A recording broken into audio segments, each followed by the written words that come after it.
পশ্চিমবঙ্গে শপথের খবর জানবো। পশ্চিমবঙ্গ বিধানসভায় সদ্য নির্বাচিত ২০৭ জন বিজেপি বিধায়কের সমর্থন দিয়ে নতুন সরকার গঠনের আহ্বান জানিয়েছে বিজেপির পরিষদীয় দল।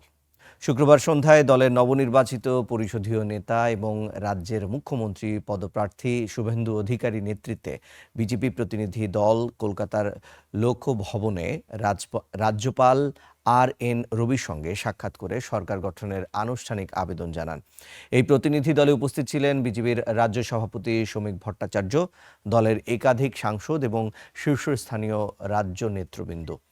শুভেন্দু অধিকারী ও শ্রমিক ভট্টাচার্য যৌথভাবে ২০৭ জন বিধায়কের স্বাক্ষর সম্বলিত সরকার গঠনের প্রস্তাবপত্র রাজ্যপালের হাতে তুলে দেন।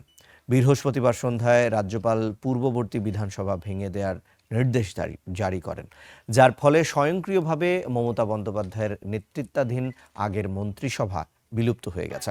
শনিবার সকাল ১০টায় বিজেপি সরকারের শপথ গ্রহণ অনুষ্ঠান অনুষ্ঠিত হবে।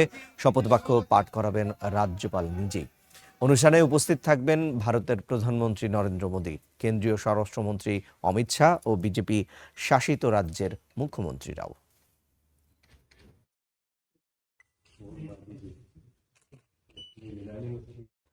দর্শক, যেমনটি আপনাদেরকে জানাচ্ছিলাম, সকাল ১০টায় কিন্তু নতুন পশ্চিমবঙ্গের এই বিধানসভার শপথ গ্রহণ অনুষ্ঠান হবে। আমরা সে বিষয়ে আরও জানব। পশ্চিমবঙ্গের বিধানসভার বিজয়ী সদস্যদের শপথ পড়ানোর প্রস্তুতি চলছে। কলকাতার ব্রিগেড প্যারেড গ্রাউন্ডে এরই মধ্যে জড়ো হয়েছেন বিজেপির শীর্ষ নেতারা।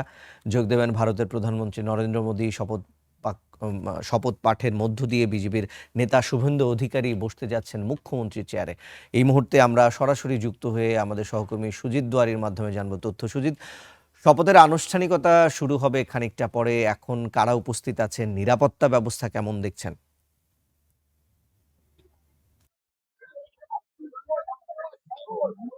দেখুন, আপনাকে জানিয়ে রাখি যে ১১টার সময় শপথ গ্রহণ, কিন্তু তার আগেই বিভিন্ন জেলা থেকে আসতে শুরু করেছে। যারা বিজেপির জয়ী প্রার্থী তারা আসতে শুরু করেছে এবং বিভিন্ন জায়গা থেকে আসছে, রাজ্যের বিভিন্ন প্রান্ত থেকে যারা নেতাকর্মী রয়েছে তারাও আসছে এবং ভিন রাজ্য থেকে ইতিমধ্যে আমরা জানতে পেরেছি ভারতের ২০টি রাজ্যের মুখ্যমন্ত্রীরা তারাও কিন্তু উপস্থিত থাকবে এই শপথ গ্রহণ অনুষ্ঠানে। এবং আজকে যে পরিবর্তনের যাত্রা শুরু হচ্ছে বিজেপির তরফে এবং বিজেপি প্রথমবার রাজ্যে সরকার গঠন করছে, সেক্ষেত্রে দলীয় কর্মী সমর্থকদের মধ্যে যথেষ্ট উৎসাহ উদ্দীপনাও রয়েছে।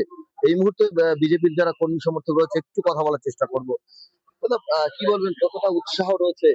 অনেকটাই উৎসাহিত আমরা। দীর্ঘ ১৫ বছরের যুদ্ধ শেষ হলো। আগামী দিনে সবকিছু আমরা যেন সবকিছু সঠিক হয় তার চিন্তা ভাবনাতে আজকে আমরা শপথ গ্রহণের অনুষ্ঠানে হাজির হচ্ছি। একটা পরিবর্তনের লক্ষ্য নিয়ে আপনারা একটা সরকারকে পরিবর্তন করলেন, নতুন করে একটা পরিবর্তন আনলেন, প্রত্যাশা কি রয়েছে? প্রত্যাশা তো সব রকমই আছে। এই ১৫ বছরে যত রকম দুর্নীতি হয়েছে তার থেকে সব দুর্নীতি থেকে বের করে রাজ্যকে সঠিক জায়গায় নিয়ে যাওয়ার জন্য আমরা নতুন সরকার গঠন করতে যাচ্ছি আজকের দিনে। অনেক সময় দেখা যায় যে রাজনৈতিক হিংসা হচ্ছে, ভোট পরবর্তী হিংসা হয়েছে। সেক্ষেত্রে বিজেপির বিরুদ্ধে কোথায় অভিযোগ উঠেছে, কোথাও তৃণমূলের বিরুদ্ধে অভিযোগ উঠেছে, একের অপরের প্রতি হামলার অভিযোগ। এই যে রাজনৈতিক সৌজন্যতা, সেটা কি বজায় থাকবে মনে করছেন, বা সেই বার্তা ১০০ বার সেটাই বজায় থাকবে।